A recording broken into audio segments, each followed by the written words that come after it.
pretty simple. If the water doesn't get into homes and businesses, we've been successful. If it does, we have not. And we're in a game that anybody who does flood protection work, it's really kind of strange in that when you win, no one knows the score. But when you lose, it's all over the place.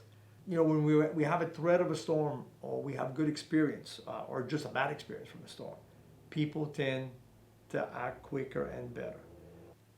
Prior to Katrina, there were a couple of false starts, and I didn't think the state was totally behind the concept of Contraflow. But when Katrina threatened and they invoked Contraflow, it was extremely successful. And that's one of the things that I don't think made it to the rest of the country as it should have. The evacuation of New Orleans was extremely successful. True that we had 100,000 people stuck in New Orleans. True that they might not have had a way out, and they didn't plan a way out for all these people. But anybody who had the means and the will to leave actually made it out. And to show you how successful that was, just 3 weeks later, Rita threatened Houston, Texas.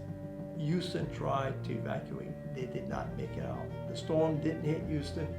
There were people that actually died on the road from different issues, and it was just a traffic jam, and they weren't able to move out. So that was again a lesson not to forget. It's not a lesson learned. It's a lesson that not to forget that it was instituted. It was instituted early enough.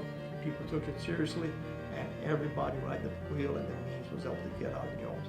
That was a tremendous success that didn't get a lot of play. You cannot predict when a superstorm will hit, and we cannot say what elevation it's going to be. All we know is the higher the levee, the better chance we have of success. And we always encourage people. You know, people kid about it, but I came up with a little thing. Elevation is a salvation to inundation. So whether you're raising the levee or raising your house, the higher you get, the less chance you'll have flooding. Even inside the system, we encourage people, build your house as high as you can afford to.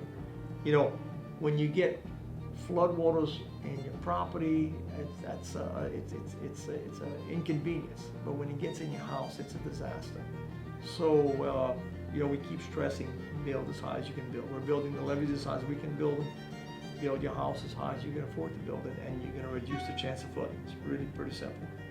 You look at all the theories and you take all the technical knowledge you can, but then you mix it with all the practical knowledge on the ground. And if you mix the two, you will get the best solution to any issue, because you'll learn how to put it on the ground. Yeah. And sometimes you find out you cannot put the perfect answer on the ground, but can you improve the situation? Well, about using the best technological information and the best experience. There's very few situations you can improve if you use the best information available. We need to understand we're here because there's a reason for us to be here, and it's the economic importance. But the risk's going to be there. Risk will always be there. But if we're intelligent and we face those risks and we use the money that we make in doing these economic things, we can manage this place and continue and improve the management of it. We just have to be aware of it. We have been retreating from the coast, and yet there's a real reason for us to be here economically. We are the working coast, and we produce mightily for the United States.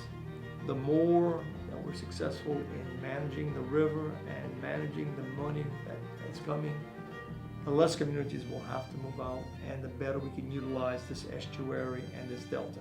But it's without being efficient, we will lose tremendously. The risks are there, and we're on the edge in a lot of situations. If we make it better, that edge is further away, and if we don't, the edge is going to force us to leave. And we're at a very critical juncture right now. We've lost a lot of places and a lot of towns, and we're going to lose a lot more, but we can hang on for the foreseeable generations if we're intelligent with the money that's available right now.